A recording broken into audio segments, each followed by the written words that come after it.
Let's talk about orphan charities. These organizations often tug at our heartstrings, showing us images and stories that are hard to ignore. You see a photo of a sad child, read a moving story, and donate.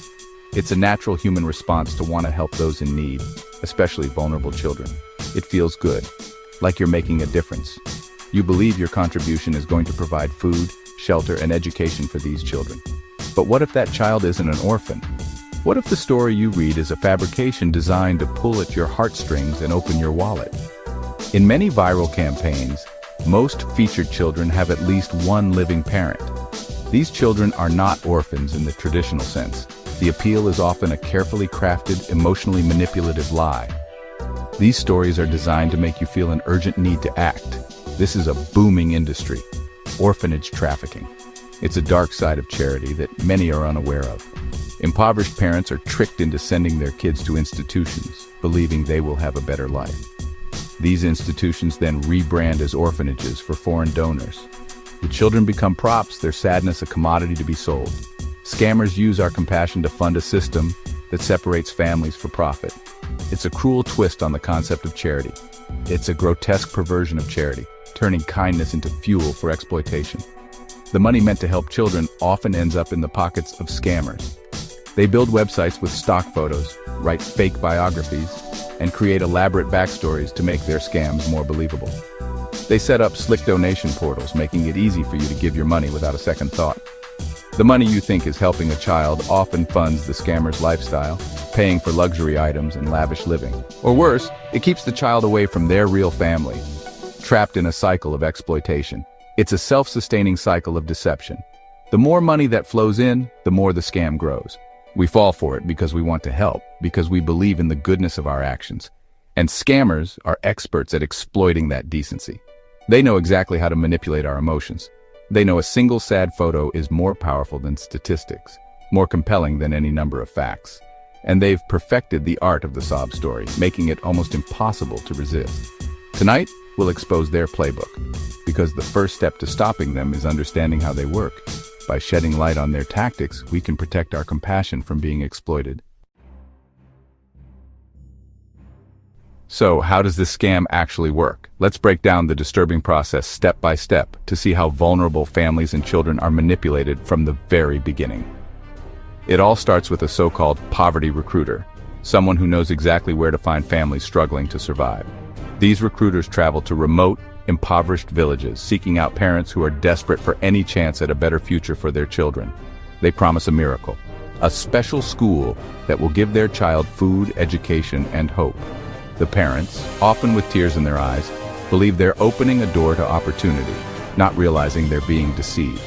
They think their child will return home educated and healthy, but instead the child is taken to a rundown compound.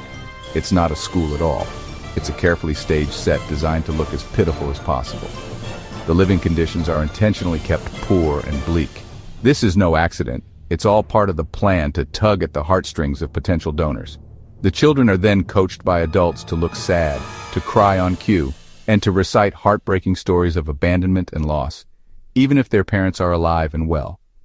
The institution registers itself as an orphanage, giving it a veneer of legitimacy. Then, a marketing team swings into action, crafting a campaign aimed at wealthy, well-meaning donors around the world. They build professional-looking websites and social media pages filled with carefully staged, heart-wrenching photos and urgent pleas for help. Every image and story is designed to provoke an emotional response.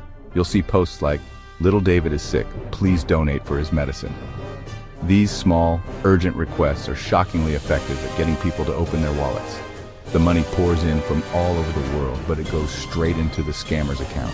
There's no oversight, no transparency, and no guarantee the children will benefit at all. The children receive only the bare minimum, just enough food and supplies to keep the operation running and maintain the illusion for visiting outsiders. Meanwhile, the rest of the money funds the recruiter's next trip to another village, pays for slick websites, and lines the scammer's pockets, sometimes supporting a lavish lifestyle far removed from the children's reality. It's a cruel, efficient business, one that preys on the hopes of parents and the generosity of strangers, all while exploiting the most vulnerable. Today, A scammer only needs a Facebook page and a PayPal account.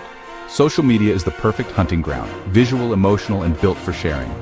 A single image of a child in distress can go viral in hours, gaining false legitimacy with every share. Scammers use hashtags and targeted ads to reach people who care about charity. They post constant updates, birthdays, illnesses, urgent needs, drawing you into a fake narrative.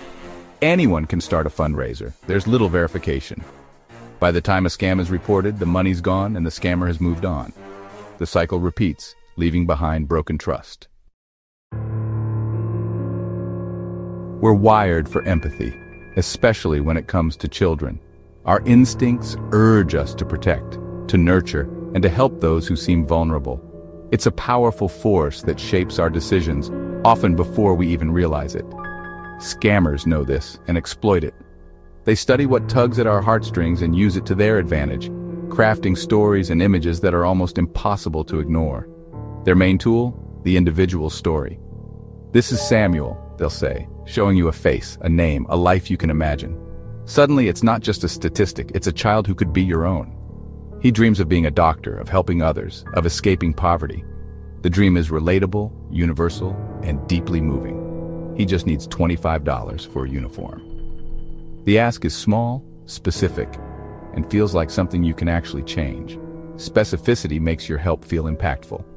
You're not just donating, you're making a real difference in one child's life, or so it seems. The images are deliberate. Children photographed to look as helpless as possible, their eyes pleading for your help. It's poverty porn, designed to trigger emotion and bypass critical thinking. These visuals are carefully chosen to make you act on impulse. You're not supposed to question who took the photo or why the internet connection is so good in a supposedly remote village. The story is crafted to keep you focused on emotion, not logic. They create a false sense of connection with constant updates, photos, messages, and progress reports, making you feel personally invested in the outcome. This emotional bond makes you less likely to question legitimacy. You want to believe your kindness is making a difference. They weaponize urgency, countdowns, matching grants, fake testimonials, and running donation tallies all push you to act fast before you can think twice. Social proof kicks in. If hundreds have donated, it must be real, right?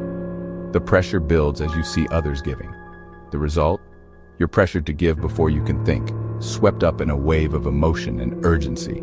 Scammers have turned empathy into a science, analyzing what makes us care and how to trigger it most effectively. And we're the test subjects, our emotions, our generosity, and our trust, all carefully manipulated in the name of a good cause. You donate thinking you're helping a child, but where does your money go? First, it funds the scam, websites, ads, better fake content. A big chunk goes to the scam's mastermind, who lives in comfort while the children remain in squalor. Some funds pay recruiters and bribe local officials to keep the operation running. The children get the bare minimum, just enough food and shelter to keep the scam alive. Any money spent on them is a business expense, not genuine care. Your donation was never going to buy a uniform. The children are the product, not the beneficiaries. The real tragedy isn't just stolen money, it's the damage to the children.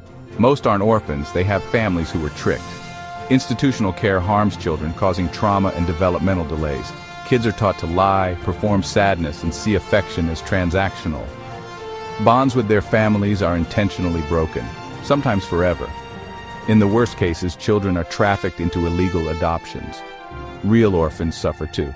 Legitimate organizations lose funding to slick scams. The loudest, fakest pleas drown out those in genuine need.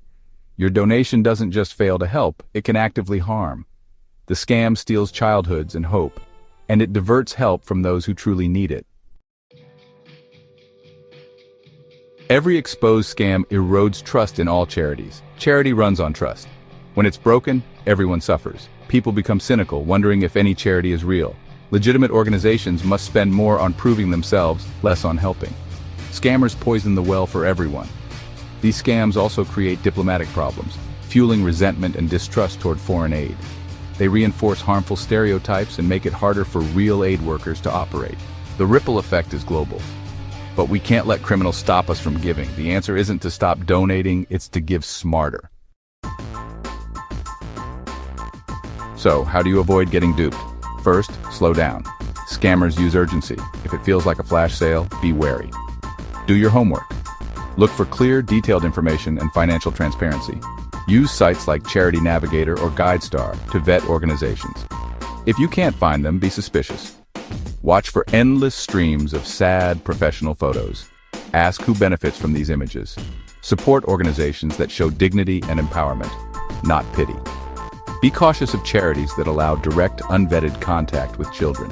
Most importantly, focus on family preservation. The best place for a child is with their family. Support charities that keep families together. Food, education, healthcare, job training. These address the root causes, not just the symptoms.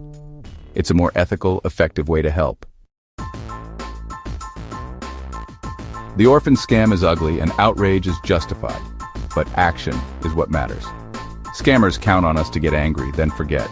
We must become thoughtful donors, research before giving, prioritize family-based care, and demand transparency. Share what you've learned, help inoculate your community against scams.